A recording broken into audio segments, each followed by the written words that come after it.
Oi pessoal, eu sou a Natália e hoje a gente vai dar continuidade ao projeto de leitura de Boa Noite Pum Pum, que no caso é o volume 2 dessa vez, que foi um mangá que eu não consegui largar enquanto eu não chegasse ao final de tão bom que ele foi. Esse volume começa com dois amigos do Pum Pum, o Seki e o Shimizu, e vai mostrar que tipo de adolescentes eles se tornaram.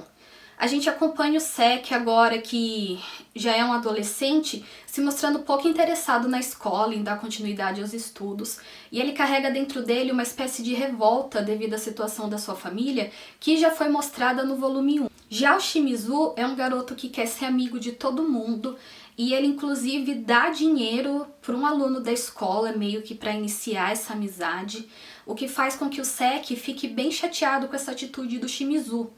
Então ele vai e dá um soco no garoto para quem o Shimizu deu dinheiro.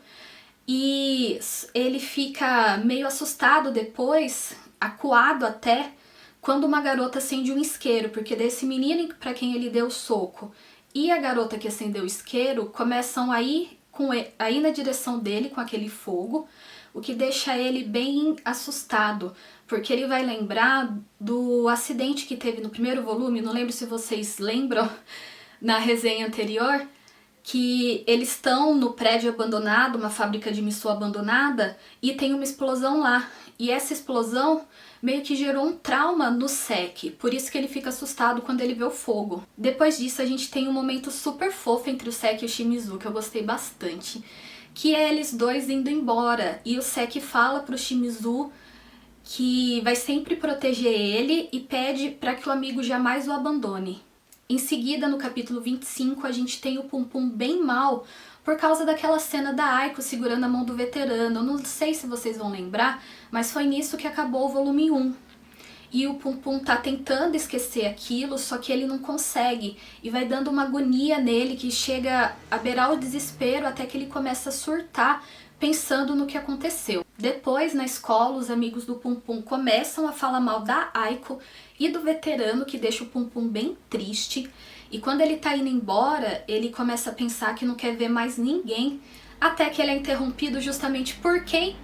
O veterano Yaguchi, que é o namorado da Aiko. Aqui a gente vai poder ver um pouquinho da personalidade desse garoto, e pra mim ele se mostrou ser uma pessoa realmente gentil, que quer fazer amizade com as pessoas, porque ele e o Pum Pum são do mesmo clube de badminton.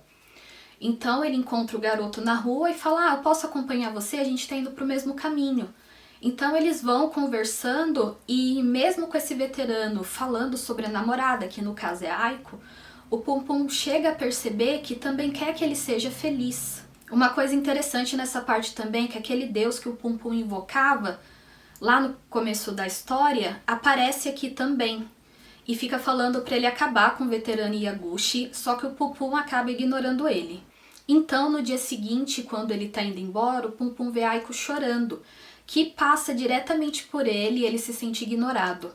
Mas também, mais uma vez, enquanto ele tá indo embora, o veterano Yaguchi se aproxima dele, começa a falar da namorada, e diz que a Aiko começou a chorar depois que ele mencionou o Pum Pum. E conversando, o Pum Pum acaba admitindo gostar da Aiko. Só que daí fica meio que os dois gostando da mesma garota. Então, para ter uma solução nesse conflito, o veterano Yaguchi fala que se ele vencer o campeonato de badminton que estava se aproximando, ele que ia ficar com a Aiko. Aí vai vir a minha parte favorita desse volume, que é focada no tio do Pum Pum, que eu nunca lembro o nome. O primeiro nome dele, sabe? Eu sei que ele é chamado de Onodera por alguns personagens. Então vamos chamar ele de Onodera também, acho que é mais fácil. E nessa parte ele tá começando a desenvolver um interesse amoroso por uma garota que trabalha num café. E depois de um tempo ela acaba chamando ele pra sair, e quando eles estão no meio do encontro ele começa a pensar que não tem o direito de se apaixonar por ninguém e acaba fugindo. Aí no dia seguinte ele vai fazer compras e acaba passando pelo café. Quando ele tá passando por lá, ele vê o advogado da família saindo de lá. Então ele fala, vamos tomar um café comigo. Aí o advogado recusa, fala que tá com pressa. Aí ele, tudo bem. E acaba entrando no café sozinho. Então lá ele vai conversar com a Midori, que é a menina que trabalha lá, porque ele tá começando a desenvolver o interesse. E vai acontecer a parte mais impactante desse volume no mangá, que é ele contando o que aconteceu no passado dele, que levou ele a ser do jeito que é hoje, de certa forma amargurado e um pouco descrente. Eu pensei muito se eu contava essa parte pra vocês aqui no vídeo ou não, e eu optei por não falar sobre ela. Por quê?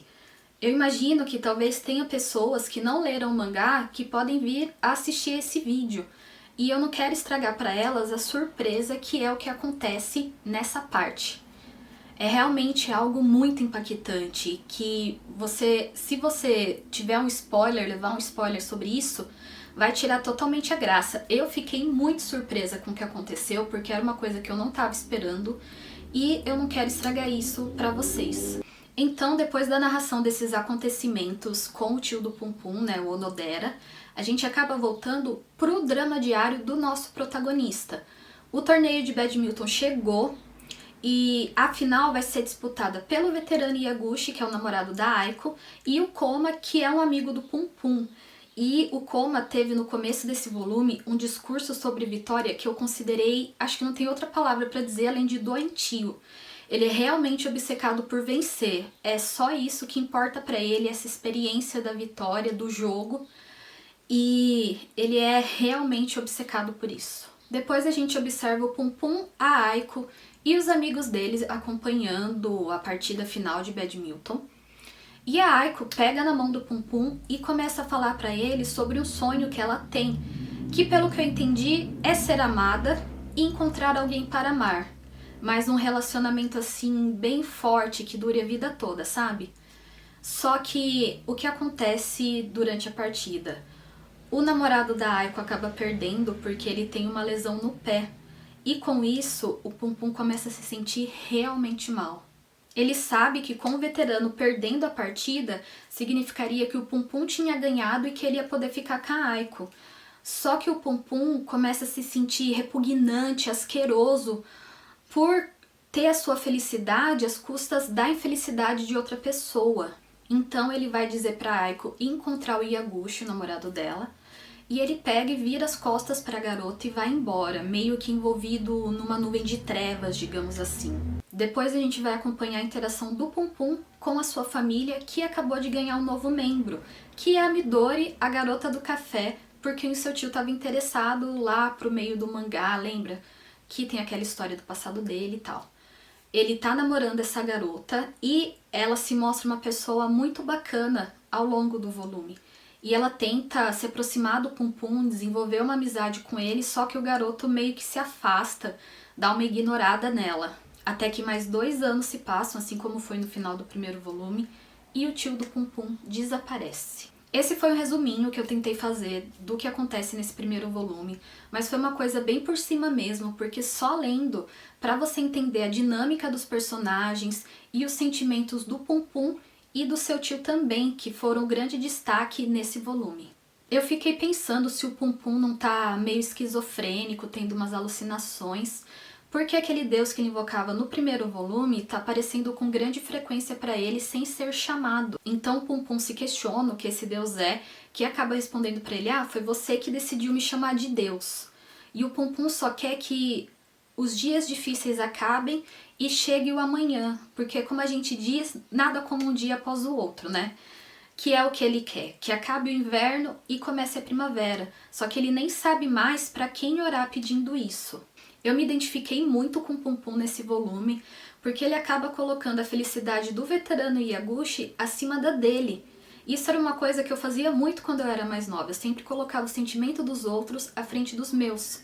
Ele abre mão da pessoa que ele ama pra não magoar o outro. E acaba entrando ainda mais em uma depressão muito profunda que já vinha assolando ele desde a infância. Eu quero muito que o Pum Pum seja feliz, ou que pelo menos experimente momentos de felicidade, porque ele não teve isso ao longo desses 2 primeiros volumes. E uma coisa que eu aprendi depois de muitas sessões de terapia é que a gente tem que ser egoísta em alguns pontos, principalmente no que se trata da nossa busca pelos sonhos e a felicidade. E eu espero que o Pum Pum consiga encontrar isso, entender isso, conforme ele for crescendo nos próximos volumes. Acho que isso vai acontecer? Não acho, porque A gente sabe que essa é uma história muito triste, que vão acontecer várias coisas trágicas, mas fica aquela pequena esperança dele ter momentos felizes também. Eu quero que o Pum Pum entenda que ele também tem o direito de ser feliz. E por hoje é isso, pessoal. Não foi um vídeo muito longo, mas eu espero que vocês tenham gostado dele, que se interessem pela história, que vão ler o mangá e me contar aqui nos comentários o que vocês estão achando, caso também estejam lendo junto comigo, ou se tem planos de começar a ler mais pra frente. Eu comprei o meu box na Amazon e eu acredito que esteja disponível por lá ainda. Então se vocês tiverem interesse, vão lá dar uma olhadinha. E é isso. Tchau!